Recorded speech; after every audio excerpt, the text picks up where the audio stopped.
महाराज वशिष्ठ ने प्रथम बालक का नामकरण किया। दादा गोस्वामी तुलसीदास जी ने लिखा कि सो सुख धाम और राम असी नामा और अखिल लोक दायक विश्रामा। ये बालक सारे संसार को सुख देने वाला है, अर्थात ये बालक कोई साधारण बालक नहीं है। अय महाराज राजा दशरथ, इस बालक का नाम राम है। भगवान का नामकरण हो गया। प्रेम से बोलिए रामचंद्र भगवान की। मेरे भगवत प्रेमियों, इधर कौशल्या के पुत्र का नामकरण हुआ। केकई अपने पुत्र को लेकर के आ जाती है, और जिस समय केकई अपने लाल को लेकर के आई, महाराज वशिष्ठ ने देखा ये बालक हस्त रेखा मस्तक रेखा को देख करके महाराज वशिष्ठ कहने लगे हैं ये भी बालक कोई साधारण बालक नहीं है। ये बालक कोई साधारण बालक नहीं है। उस बालक का भी आज महाराज वशिष्ठ किस तरह से नाम रख रहे हैं मेरे भगवत प्रेमियों कि वेशभरण अपोषण कर जोई आता कोई नाम भरत शम होई। विश्वभरण, ये सारे संसार में भरण पोषण करने वाला, अर्थात इसका नाम भरत है।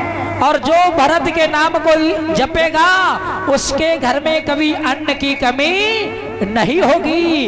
ये भरण पोषण करने वाला बालक है। आज केकई के पुत्र का नाम महाराज वशिष्ठ ने भरत रख दिया है। मेरे भगवत प्रेमियों, तब तक कौन? कौशल्या कैकेयी के बाद में नंबर आया सुमित्रा का। सुमित्रा जिस समय अपने लाल को लेकर के आई, महाराज वशिष्ठ ने सुमित्रा के प्रथम लाल को जिस समय देखा, राजा दशरथ बैठे हुए हैं। महाराज वशिष्ठ ने हस्त रेखा मस्तक रेखा को देख करके बताया, महाराज राजा दशरथ, ये भी बालक कोई साधारण बालक नहीं है। उसी समय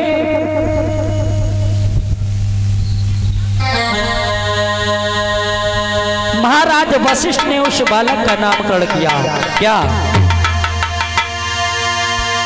आरी जाके सुमिरन से रिपुनासा,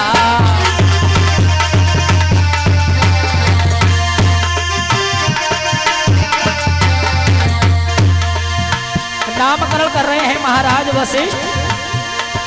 इस बालक के नाम जपने से जीवन में जो भी शत्रु हैं, समस्त शत्रुओं का नाश हो जाएगा। अरे जागे सुमिरन से रिपुनासा, और क्या नाम रखा? अरे नाम शत्रुघ्न वेद प्रकाशा।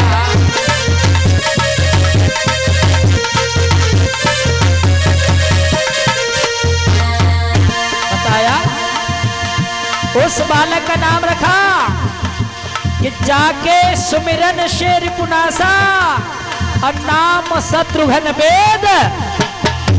उस बालक का नाम शत्रुघ्न रखा। अब बच्चे कौन? सुमित्रा का छोटा बालक।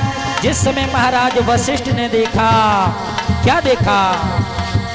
बहुत सुंदर बालक है, इसके लक्षण बहुत अच्छे हैं, और इस बालक का प्रेम इसके बड़े भैया राम के साथ में होगा।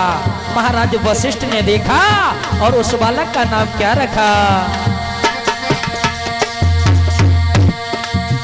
और लक्षण धामो राम प्रिय सकल जगत आधार।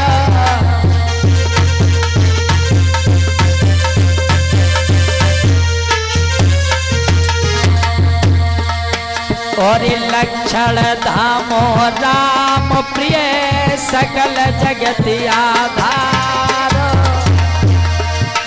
और गुरु वशिष्ठ ते रखा लक्ष्मण नाम उधार।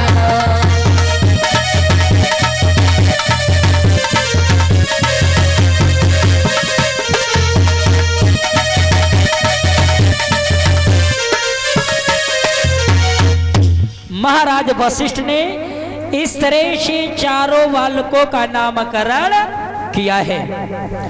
प्रथम बालक का नाम राम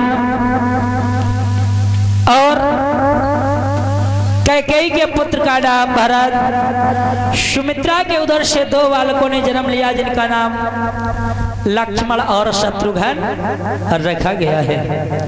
प्रिय भक्तों, धीरे धीरे धीरे धीरे समय आगे बढ़ा। महाराज राजा दशरथ के यहाँ चारों राजकुमार पाले जा रहे हैं। कुछ बड़े हुए। महाराज राजा दशरथ ने अपने राज दुलारों को शिक्षा लेने के लिए कुल गुरु वशिष्ठ के पास में भेज दिया है।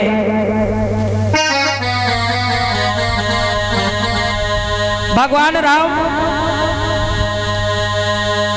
बहुत कम समय में अपने पूजनीय गुरुदेव जी के यहाँ शिक्षा ग्रहण कर लेते हैं। प्रमाण मिला रामचरितमानस में। दादा गोस्वामी तुलसीदास जी ने लिखा,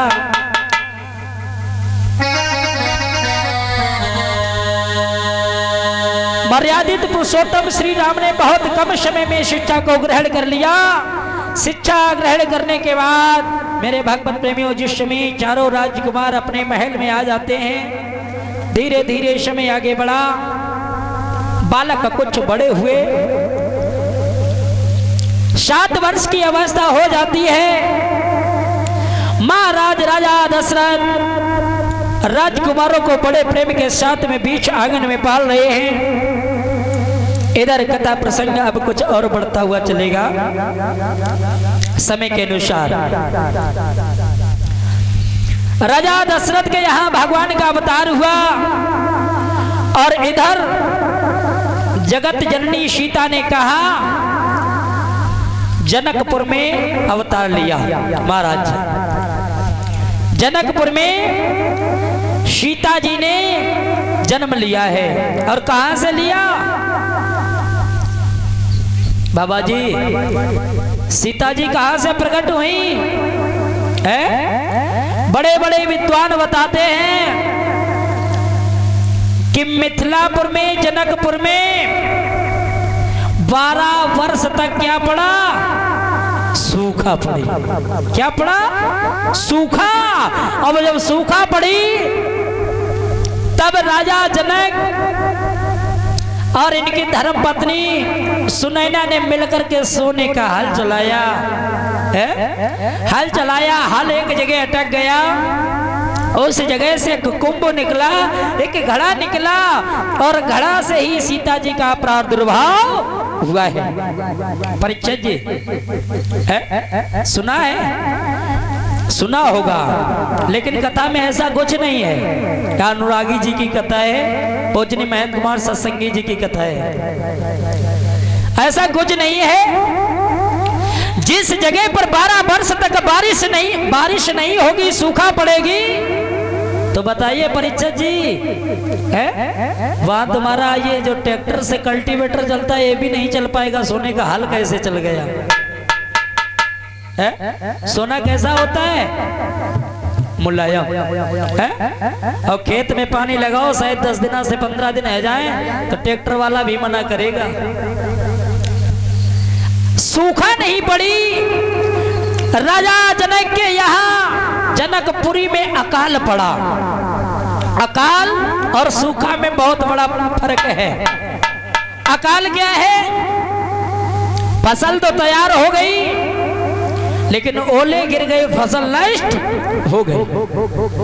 फसल तैयार होने पर इतनी बारिश हो गई, फसल बर्बाद हो गई। 12 वर्ष राजा जनक के यहाँ कोई भी फसल नहीं हुई। प्रिय भक्तों, धीरे धीरे धीरे धीरे जिसमें अंत में राजा जनक और सुनैना ने जब हल भी चलाया, चलो ठीक है हल चलाया, सीता जी घड़े से प्रकट हो गई। सीता जी कुछ बड़ी हुई, इधर महाराज राजा जनक के उसी मिथिलापुरी में एक भगवान शंकर का धनुष रखा हुआ है, जिस धनुष का नाम है अजगर। ये धनुष मिथिलापुरी में रखा हुआ है। ये महाराज दशानन के द्वारा रखा गया, जो भगवान शिव शंकर से लेकर के जा रहा था। रास्ते में लघु शंका लगी, बोले बाबा ने बता दिया था शिष्य दशानन, इस धनुष को कहीं रख मत देना, यदि में तुमने कहीं रख दिया तो फिर ये उठने वाला नहीं है। राजा दशानन को लघु शंका लगी, रास्ते से जा रहे थे, क्या करें, जमीन में रखेंगे नहीं। सामने देखा, हाय हाय इन्हीं से मदद हो सकती है। रावण ने कहा भैया आप हमारा धनुष कुछ समय के लिए पकड़ लो। कहा हाँ ठीक है। आज रावण ने धनुष पकड़ा दिया, लघु शंका करता रहा और इतना समय लग गया। अंत में कहा भैया दशानन आप नहीं आ रहे तो हम धनुष को रखे दे रहे हैं। धनुष को रख दिया।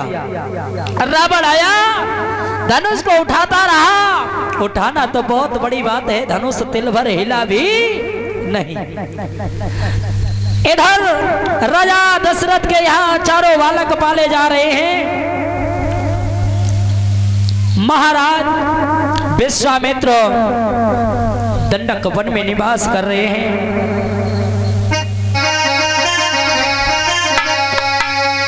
भगवत प्रेमी